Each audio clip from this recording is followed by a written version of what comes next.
dumating din. Hinihintay natin. Yung partner ng ating GX5. Kevler kr310. Gala na late.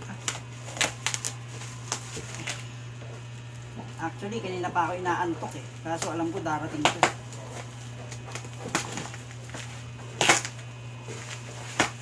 Work the weight.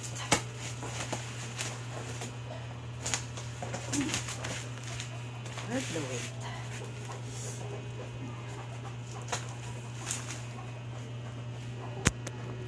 Yan siya.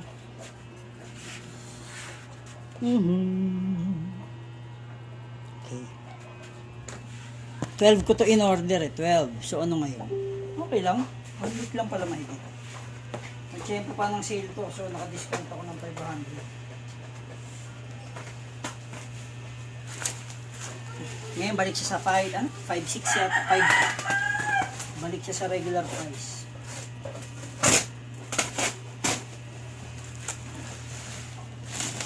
Ayan.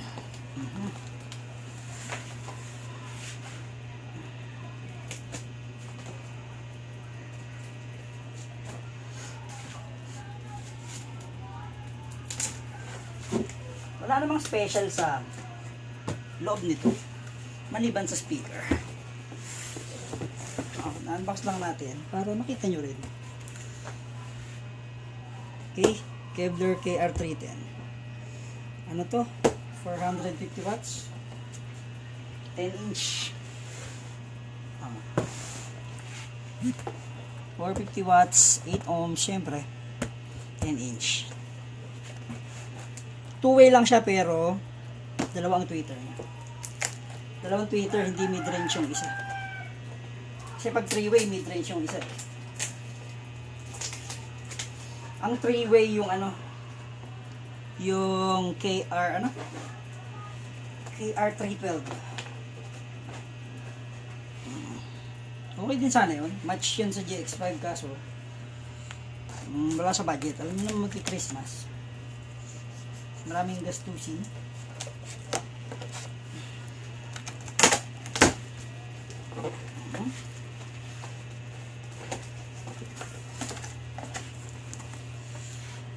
So, yan. Yan siya. Ito pala yung may free, ano, yung kilometro to. 5 meters yata. 5 meters cable. Inip na ako rito. Yan yung ampli, oh. Waiting na siya, di ba?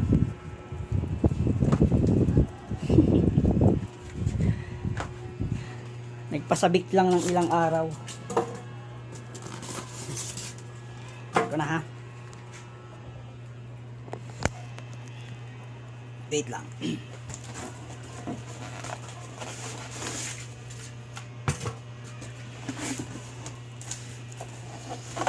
Para sa mga gahanap ng quality pero low budget na sound system, okay na to.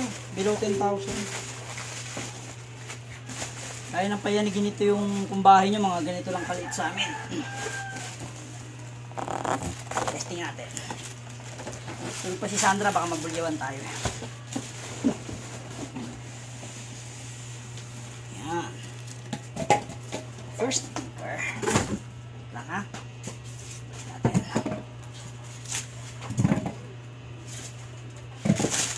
Saka diba sa price range nito, ganda na yung quality. Presentable pa siya. Diba? Yun lang. Yun lang, sablay. Natupi ang ito. UP. Pero madaling ibalik yan. Hahatakin lang natin yan. Normal yan. Yan, medyo may UP yung screen. Pero hatakin lang yan, madali lang yan. Hindi malaking issue yan.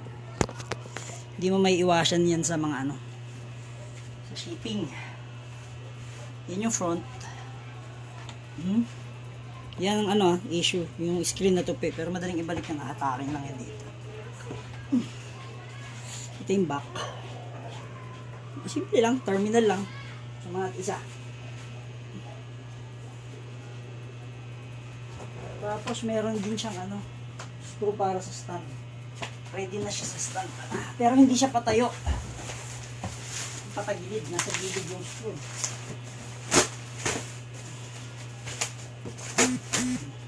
Sana itong isa hindi tabi.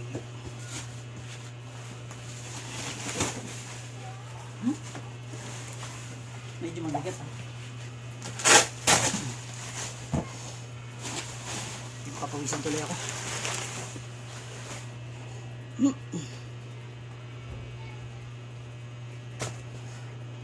Dapat kasi may ano to eh. Yan. Lagyan nila sa harap eh. Para hindi matabi.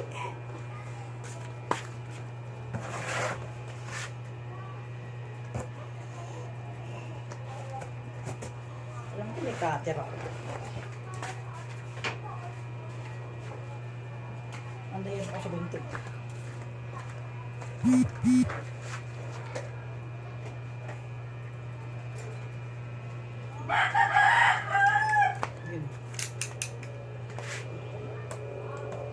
Yun lang minsan ang consequence sa ano, sa lazada. Although pwede mo naman balik to, pero hindi naman malaking issue.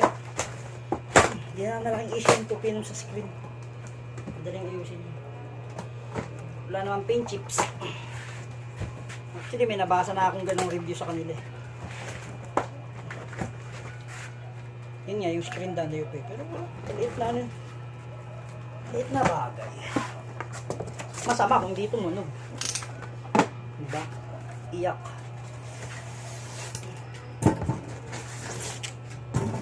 Okay. Natin yung UP.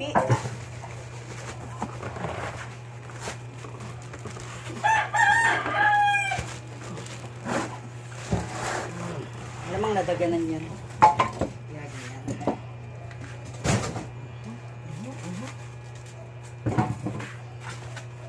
Isa lang ang wire. Happy na pala yun. Wala yun ito.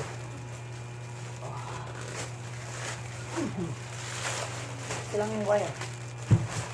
Tapos, UP ba siya? Ito hindi siya UP. So, walang problema itong isa.